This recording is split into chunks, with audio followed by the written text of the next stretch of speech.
شراب پیتا ہے مومن نہیں رہتا، اس کے اندر سے ایمان نکل جاتا ہے۔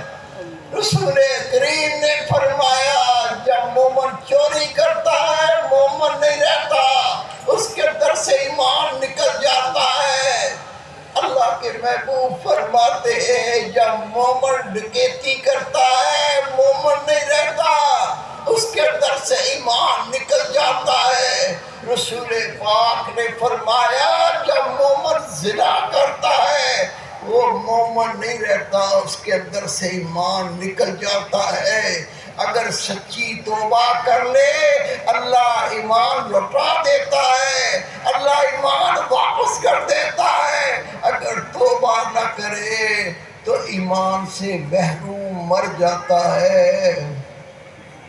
رسول کریم حضرت محمد مصطفیٰ احمد مجتبیٰ نور مجسم صلی اللہ علیہ وسلم، اگر آپ کو پتہ چل جاتا کوئی جھوٹ بولتا ہے، کسی کو جھوٹ بولنے کی عادت ہے، اللہ کے محبوب کے دل سے اس کی طرف سے دل مطمئن نہیں ہوتا تھا، یہاں تک کہ اللہ کے رسول کو یقین آ جاتا اس نے جھوٹ بولنا بند کر دیا ہے، جھوٹ نہیں بولتا۔ اس وقت تک رسول پاک اس کو اچھا نہیں سمجھتے تھے۔ رسول کریم صلی اللہ علیہ وسلم اللہ کے رسول ہیں، اللہ کے نبی ہیں، رحمت للعالمین ہیں، خاتم النبیین ہیں، بڑی شان ہے۔ لیکن آپ جانتے ہیں رسول پاک کو دو خطابوں سے پکارا گیا، ایک صادق سچ بولنے والا اور دوسرا امین امانت دار۔ رسول پاک یہ دو صفتیں ایسی تھیں کافر بھی کہتے تھے محمد جھوٹ نہیں بولتے، محمد خیانت نہیں کرتے، اس کو کافر بھی مانتے تھے، بت پرست بھی مانتے تھے، اپنے تو مانتے تھے۔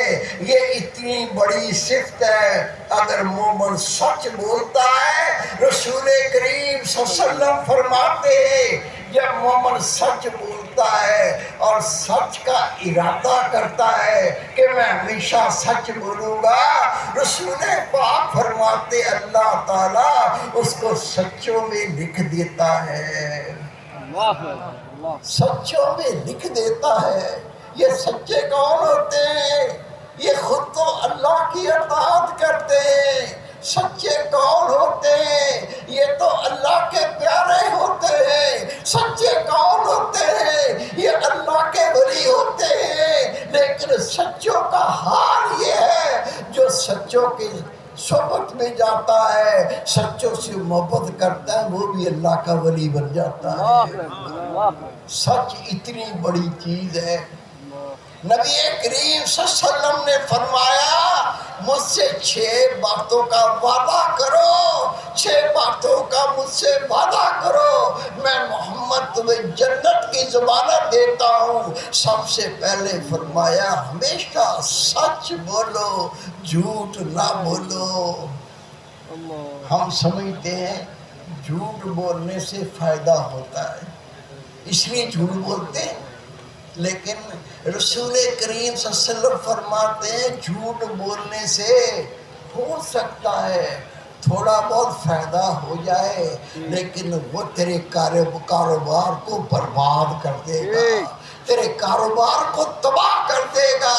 بندہ اگر جھوٹ بولنے لگتا ہے میرے پیارے بھائی میرے بیٹے، بندہ 1 بار یقین کرے گا، 2 بار یقین کرے گا، زیادہ 3 بار یقین کرے گا۔ جب دیکھا یہ جھوٹ ہی بولتا ہے، جب بولتا ہے جھوٹ بولتا ہے، اس کا اعتماد ختم ہو جاتا ہے، اس کی ویلیو 0 ہو جاتی ہے، اس کی قدر و منزلت نہیں رہتی۔ آج سے وعدہ کرو ہم جب کلام کریں گے اللہ کو راضی کرنے کے لیے، جب ہم کلام کریں گے رسول پاک کی خوشنودی کے لیے، ہمیشہ سچ بولیں گے۔ یہ دنیا کا معمولی فائدہ اس کی کوئی حیثیت نہیں ہے۔ ہم نے اللہ کو راضی کرنا ہے، رسول پاک کو خوش کرنا ہے۔ آئندہ جھوٹ سننے کی عادت ختم کر دو، ہمیشہ سچ بولو، اللہ آپ کے ساتھ ہوگا۔ رسول پاک فرماتے ہیں دوسرا مجھ سے وعدہ کرو، اے میرے پیارے صحابہ دوسرا مجھ سے وعدہ کرو، تم کبھی وعدہ خلافی نہ کرو گے۔ ہم تو ایسے ہیں وعدہ کر کے کبھی پورا ہی نہیں کرتے۔ مسلمان کی یہ صفت نہیں ہے، مومن کی یہ صفت نہیں ہے۔ اللہ تعالیٰ نے مومنوں کو حکم دیا ہے، اے مومنوں جو وعدہ کرو اس کو پورا کیا کرو، اس کو نبھایا کرو۔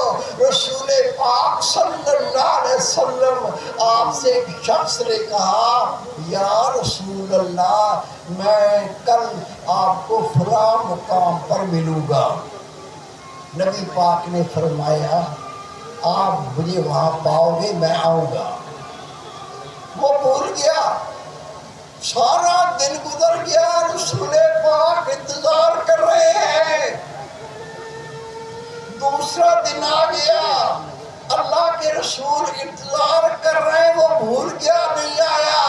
حدیث پاک میں آتا ہے خدا کے رسول مسلسل 3 دن تک وہاں کھڑے رہے۔ وہ 3 دن کے بعد اس کو یاد آیا میں نے رسول کریم سے عرض کی تھی میں آپ سے فلاں مقام پر ملنے آؤں گا، میں تو بھول ہی گیا۔ پھر وہ بھاگ کے وہاں پہنچا، دیکھا تو رسول کریم صلی اللہ علیہ وسلم وہی کھڑے تھے۔ آپ نے فرمایا تم نے کہا تھا میں یہاں ملوں گا۔ میں تیسرا دن آ گیا، تیرے انتظار میں تھا کہ میں نے وعدہ کیا تھا میں تم سے ملوں گا، میں تیرا انتظار کرتا رہا، تو نے بہت تکلیف دی لیکن میں وعدے کے مطابق تیرا انتظار کرتا رہا۔ 3 دن تک رسول پاک صلی اللہ علیہ وسلم اسی مقام پر وعدہ نبھانے کے لیے امتی کا انتظار کر رہے ہیں۔ میرے پیارے بھائی میرے بیٹے جب دوسرے مومن سے وعدہ کرو سوچ کے کرو، جب وعدہ کرو پہلے سوچو میں پورا کر سکتا وہ نہیں کر سکتا، جب وعدہ کرو اس کو پھر نبھاؤ۔ رسول پاک صلی اللہ علیہ وسلم فرماتے ہیں مجھ سے 6 باتوں کا وعدہ کرو میں تمہیں جنت کی بشارت دیتا ہوں۔ پہلا آپ نے فرمایا سچ بولو جھوٹ نہ بولو، اور پھر دوسرا فرمایا جو وعدہ کرو اس کو پورا کرو۔ کرنا ہے انشاءاللہ، صرف سننا نہیں ہے، انشاءاللہ کرنا ہے۔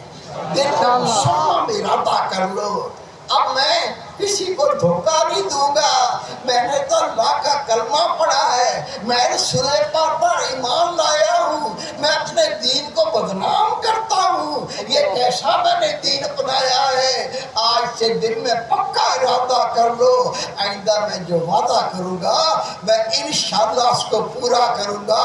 تو 2 باتیں آ گئی، 2 فعل آ گئے جس کے بارے میں رسول پاک نے جنت کا وعدہ فرمایا۔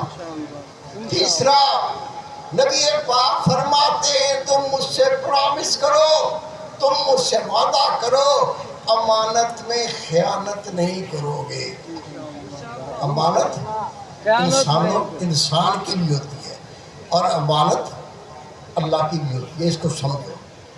آپ کو کوئی پیسے دے دیے امانت، زیور دے دیا امانت، کوئی اور چیز دے دی، اس کو ایسے واپس کرو جیسے تم نے لی تھی۔ امام اعظم ابو حنیفہ رحمۃ اللہ علیہ فرماتے ہیں کسی نے آپ کو کچھ رقم دی، نوٹ تھے نئے نوٹ، حضرت امام اعظم رحمۃ اللہ علیہ فرماتے ہیں اگر پرانے نوٹ ہوں وہ بھی اتنے میں چلتے ہیں، نئے نوٹ ہیں وہ بھی اتنے میں چلتے ہیں، لیکن آپ فرماتے ہیں تمہیں کسی نے نئے نوٹ دیے اور جب تم واپس کرو تو پرانے نوٹ کرو، یہ بھی خیانت ہے۔ آپ فرماتے ہیں اگر امانت دار ہو تو ویسے ہی نوٹ واپس کرو جیسے تم نے لیے تھے۔ اللہ کی امانت وہ کیا ہے؟ اس کو سمجھو. آنکھیں اللہ کی امانت. اللہ نے جب یہ آنکھیں دی تھی تو یہ پاک تھی، پاک. ان آنکھوں سے گناہ نہیں ہوا تھا.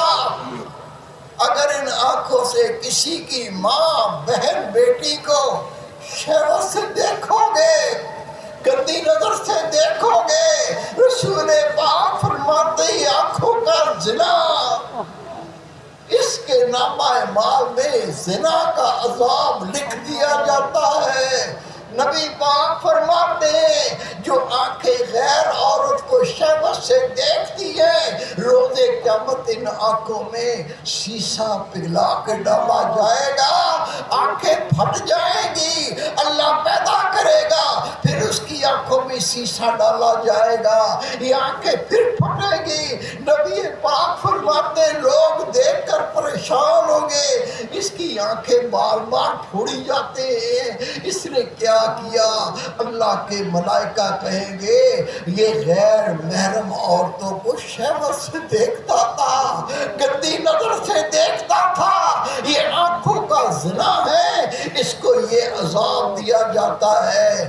آنکھیں اللہ کی امانت، ہاتھ اللہ کی امانت، پیر اللہ کی امانت، دل اللہ کی امانت. اللہ نے سب پاک دیے تھے، اگر ہم نے ان کو ناپاک کیا، ہاتھوں سے ظلم کیا، زبان سے فحش کلامی کی، چغلی غیبت کی، یہ سارے ناپاک کر کے اللہ کو واپس کرو گے، خدا کی قسم یہ خیانت ہے، یہ امانت داری نہیں کی. رسول پاک فرماتے ہیں مجھ سے وعدہ کرو تم امانت میں خیانت نہیں کرو گے. آج عہد کر لو.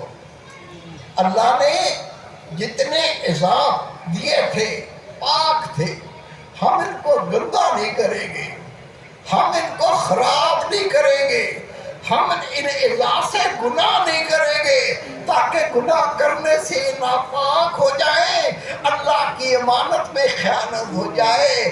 تیرے پاس جو مال و دولت ہے یہ تیرا نہیں ہے، یہ بھی اللہ کا ہے، یہ مال بھی اللہ نے دیا ہے. اگر اس کو غلط جگہ پہ استعمال کرو گے، گناہ کرنے میں استعمال کرو گے، خدا کی قسم یہ خیانت ہے، اللہ کو جواب دینا پڑے گا. نبی پاک نے وعدہ لیا مجھ سے وعدہ کرو تم امانت میں خیانت نہیں کرو گے.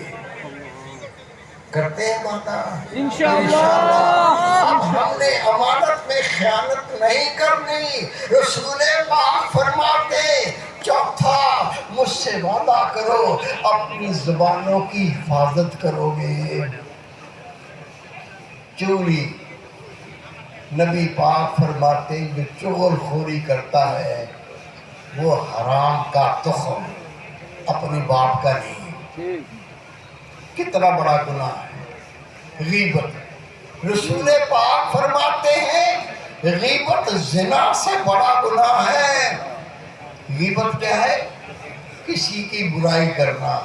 اور رسول کریم فرماتے ہیں غیبت زنا سے بڑا گناہ ہے. اگر کوئی زانی زنا سے توبہ کر لے اللہ اس کا گناہ معاف کر دیتا ہے، لیکن جس نے غیبت کی ہوگی، جس کی غیبت کی ہے، جب تک وہ معاف نہیں کرے گا اللہ معاف نہیں کرے گا.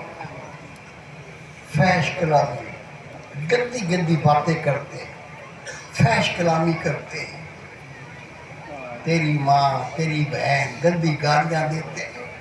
نبی پاک فرماتے روزے محشر کچھ اللہ کے بندے ایسے ہوں گے، کچھ بندیاں ایسی ہوں گی ان کے منہ سے پس نکلتی ہوگی، اس کے منہ سے پیپ نکلتی ہوگی، اس میں اتنی بدبو ہوگی. اہل حشر کہیں گے یا اللہ ہم تو پہلے ہی بڑے عذاب میں ہیں، یہ کیسے مرد ہوتے ہیں جس کے منہ سے پس نکلتی ہے، اس میں اتنی بدبو ہے، ہمارے دماغ پھٹتے ہیں، فرشتے کہیں گے یہ وہ مرد عورتیں ہیں جو فحش کلامی کرتے تھے، گندی گفتگو کرتے تھے، ان کا حشر میں یہ اللہ نے حال کیا ہے اور اس کے بعد ان کو جہنم